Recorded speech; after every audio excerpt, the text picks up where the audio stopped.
So we're going to be continuing on in Chapter 8, talking about quadratic equations, inequalities, and functions. We're going to be able to derive the quadratic formula. I'm going to go through that part kind of quickly because I want you to focus more on being able to apply the quadratic formula, not just deriving it. Then we're going to work on solving using the formula, which is where we'll spend some time and really dig into the concept. And then we'll talk about the discriminant to find the number of solutions. So when we're deriving the quadratic formula, we actually derive it using completing the square. So I would follow the steps for completing the square, which means to divide all of my terms by any number that's in front of x squared. Again, you're not being assessed on this, but I am explaining how this works. Once we've done that, we take the linear term b over a, we're going to square it, and then we're going to divide it by 2, which gives us this b squared over 4a squared. Then we add it to both sides. Again, you're not expected to replicate this. I'm just showing you guys the proof.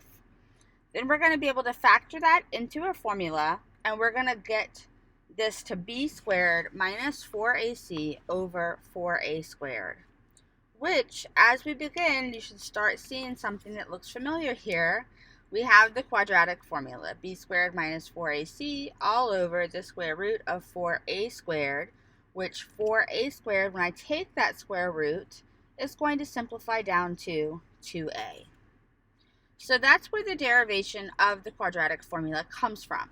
Now for this portion, I suggest taking like a Post-it or a sheet of small paper and kind of taping this formula to your screen as you work through the problems in the lab, because as you practice, you're going to find you remember the formula more and more, but keeping it in front of you is going to really help that memory hold fast.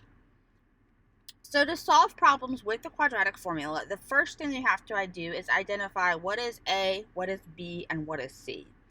Don't get in the habit of thinking they come in order, because I could write these in a different order and you could still have to figure out A, B, and C. A is the number in front of the x squared term, B is the number in front of the x term, and C is the number that is being added or subtracted to the end. If a number is being subtracted, we're going to go ahead and say that's a negative number here. So then I'm going to take the formula and I'm going to plug in. Now I want to dig into this for just a moment. As we use our scientific calculator or the Web 2.0 calculator, it is vital that you use the parentheses you see right here. You need to plug in the negatives in a parenthesis and plug in all your values. Now how do I enter this into my calculator? What I tell students to do is go ahead and enter negative 11 squared minus 4 times negative 3. Use all the parentheses that you see under here.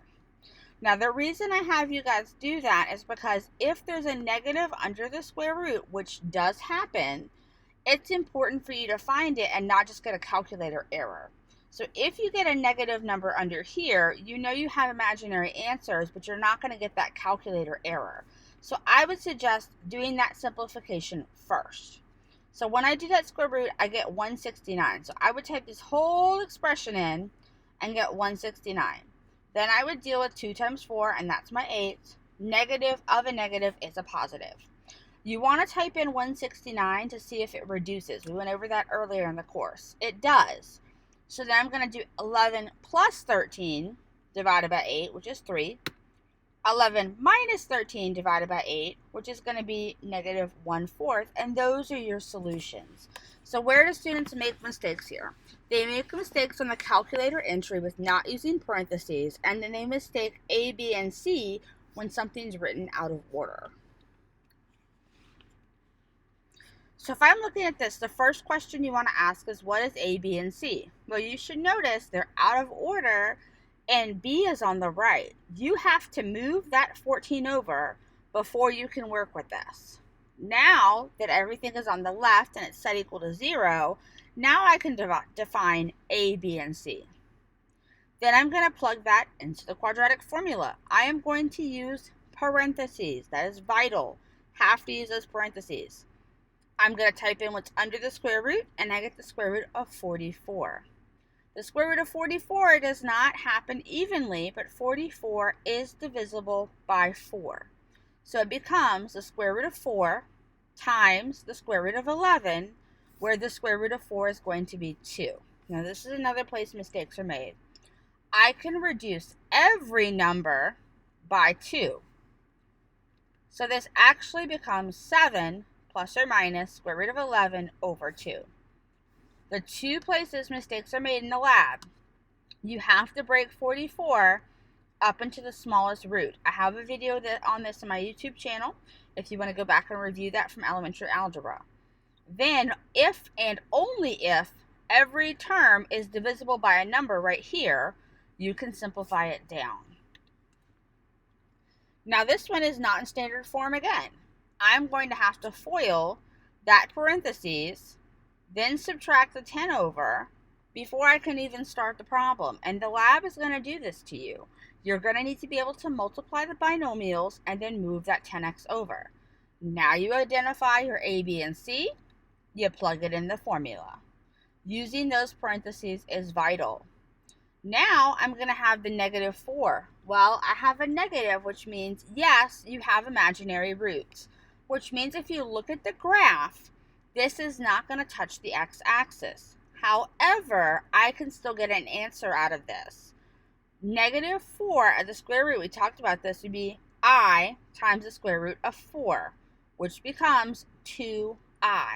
Every number is divisible by 2, so I can then divide everybody by 2, and I get 2 plus or minus I. Now, what is the discriminant and how do we use it? The discriminant is a very specific part of the quadratic formula. It's what's under the square root. And it determines how many solutions that I have, because if the square root is negative, there's a negative under the square root, then my answers are imaginary. So there's 2 solutions that are imaginary, not real. So we would consider that 0 solutions. Then, if I'm taking the square root of 0, that's always going to be 0, so I'm only going to get 1 solution. But if I take the square root of any positive number, that gives me 2 answers, and that's where 2 solutions comes from. So this table goes over what I talked about with finding the solutions. Now, when I talk about the negative square root and the I, that's the non-real complex solutions. That's what that means. So if I get a positive number, there's 2. If I get a positive number, but it's not a perfect square, it's still 2 solutions. If I get a 0 under the root, there's 1 solution. If I get a negative number, there are 2 non-real solutions. So to find the discriminant, I'm going to identify A, B, and C. Then I'm going to plug into just the part under the root.